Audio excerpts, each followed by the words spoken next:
తిరుపతి అయితే చేరుకున్నాం. ఇప్పుడు బస్సు పార్కింగ్ చేశారు.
తిరుమల తిరుపతి వెంకటేశ. మొత్తం వర్షమే కురుస్తుంది. మొత్తం తెల్లదంతా వర్షమే,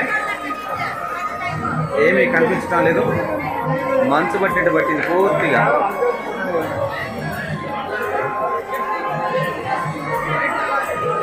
ఇది పరిస్థితి ఇక్కడ ఈరోజు మొత్తానికి ఇలా ఉంటుందన్నమాట.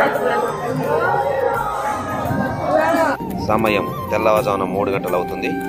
అందరూ ఎక్కడెవరక్కడ నిద్రపోతున్నారు. ఫ్రెండ్స్, విజయవాడకు దగ్గరగా వచ్చాము. సమయం 3 గంటలు అవుతుంది. ఒక 3 గంటల్లోపు, సుమారుగా 3 గంటల్లోపు మనం ఇంటికి రీచ్ అయ్యే అవకాశం ఉంది ఫ్రెండ్స్.